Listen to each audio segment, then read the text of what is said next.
pourquoi miser sur LinkedIn aujourd'hui? Pourquoi c'est intéressant aujourd'hui et pas demain? On va le voir. Déjà, 80% des leads B2B proviennent de LinkedIn en 2014. En 2018, pardon. Donc ces chiffres datent un petit peu, mais ça montre une tendance. Je fais un disclaimer. Ce nombre est assez important et même surprenant, mais c'est LinkedIn qui l'a sorti. Donc LinkedIn est à la fois juge et partie. Donc on peut temporiser un petit peu ce nombre, mais 80% des leads B2B, c'est-à-dire 80% des personnes qui avaient un besoin d'un service professionnel en 2018 provenaient du réseau social. Donc c'est quand même énorme. Ça veut dire qu'aujourd'hui, si vous vous adressez à des professionnels et que vous n'êtes pas sur LinkedIn, ce n'est pas une balle dans un pied que vous vous tirez, c'est dans chaque pied, puisque vous perdez 80% des opportunités. Qui c'est qui a intégré LinkedIn dans sa stratégie? Levez la main. Ah, quand même, 20%. Ok. On va passer à quelques chiffres sur LinkedIn pour vous montrer l'ampleur.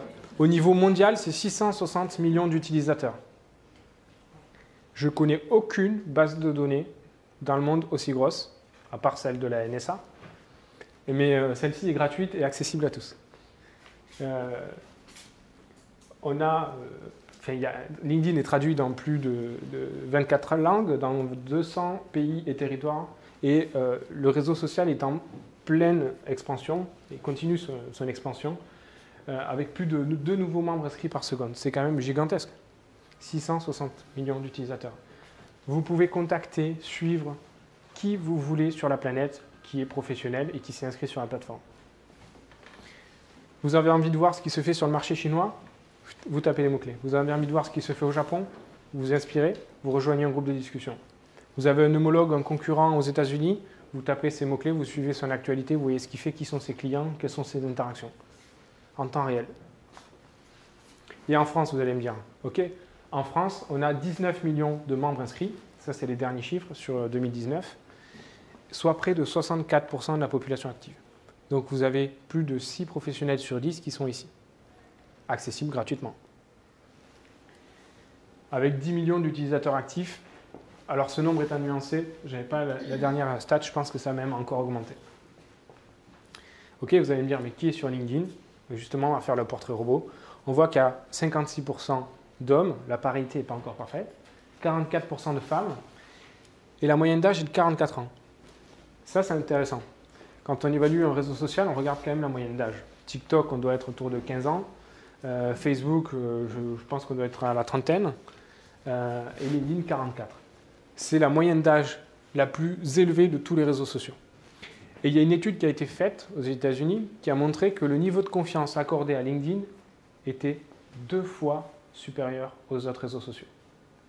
Pourquoi? Parce que sur le réseau, on est sur une cible de professionnels qui partagent de l'expertise, qui ont une certaine autorité dans leur domaine, qui partagent des publications, et donc une info qui sera sur Facebook sera 2 fois moins prise au sérieux que celle sur LinkedIn. 41% des millionnaires, je trouvais ça intéressant comme stat parce que ça montre qu'on peut toucher n'importe qui sur la plateforme, y compris des personnes qu'on n'a pas forcément dans notre réseau habituellement ou sur d'autres réseaux sociaux ou sur WhatsApp. Voilà. Je fais une parenthèse sur la recherche d'emploi aussi. LinkedIn est très connu sur la recherche d'emploi. Quand des fois je parle à des personnes qui ne sont pas trop sur LinkedIn, je leur dis ouais, je suis sur LinkedIn, c'est mon métier. Ils disent ah oui, tu cherches un job. Non, non, c'est pas ça LinkedIn. C'est vrai qu'à l'origine, ça servait aussi à ça. Ça sert encore à ça, puisque 92% des recruteurs l'utilisent. Mais ça sert à beaucoup plus que ça. C'est votre vitrine professionnelle complète. Vous pouvez développer le réseau, faire de la veille, suivre l'actualité, publier du contenu, montrer qui vous êtes, être référencé, chercher des clients, trouver des partenaires, recruter, développer la marque employeur. Et je pourrais continuer encore. Il y a plein de choses à faire sur ce réseau. Maintenant qu'il y a les utilisateurs. Pourquoi investir sur LinkedIn maintenant? Parce que si on devait faire un cycle de vie des réseaux sociaux, c'est comme ça. Donc, le départ, après la croissance, la maturité et le déclin. Sur Facebook, on est dans la maturité. Et qu'est-ce qui se passe quand on arrive à maturité sur un réseau social? Le réseau a un grand nombre d'utilisateurs dans sa base. il monnaie très fortement ses utilisateurs. Au départ, on pouvait les toucher gratuitement, comme c'était le cas sur Facebook. On postait quelque chose, tout notre réseau le voyait.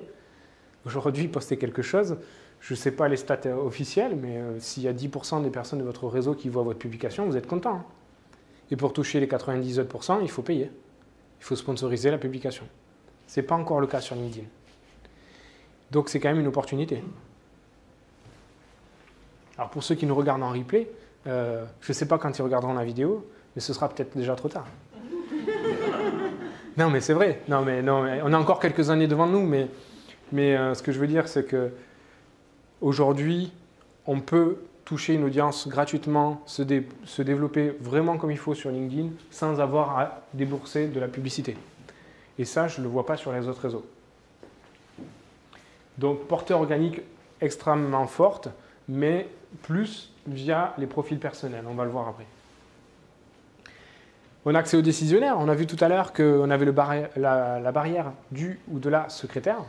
Eh bien ici, on n'a pas la secrétaire qui gère le profil LinkedIn du dirigeant. Si vos interlocuteurs sont des responsables partenariats, responsables mécénat ou autres, ils n'ont pas un assistant qui va filtrer leur LinkedIn. Non, s'ils sont au café dans la pause, ils reçoivent une notification sur leur téléphone et vous les contactez directement. Pas de filtre. Et en plus, comme on l'a vu tout à l'heure, il y a plutôt un accueil favorable quand on contacte les personnes. Alors ça, c'est vrai aujourd'hui. Dans quelques années, quand tout le monde sera mis sur LinkedIn, les algorithmes vont changer et ce sera peut-être moins le cas. Qu'est-ce que veut dire ce schéma? Ce schéma veut dire que sur LinkedIn, on est dans un échange d'humain à humain. Ça se caractérise comment? Ça veut dire qu'on a un profil personnel et la marque a une page entreprise. Hein, je fais attention au vocabulaire. Profil et page. Et ce qui fonctionne, à moins que vous appeliez Apple, Google ou d'autres marques très fortes, très positionnées dans leur marché et qui ont une certaine notoriété, si vous êtes la PME de votre ville, si vous êtes l'indépendant, si vous avez une toute petite entreprise, un organisme de formation par exemple, vous ne toucherez jamais votre audience avec un tel impact et vous ne toucherez jamais aussi bien votre audience qu'avec votre profil personnel. Par exemple, moi, sur ma page entreprise LinkedIn Fluent, j'ai même pas quelques centaines d'abonnés. Mais alors c'est un choix de ma part. Moi, je souhaite me focaliser sur 20% des actions qui assurent 80% des résultats.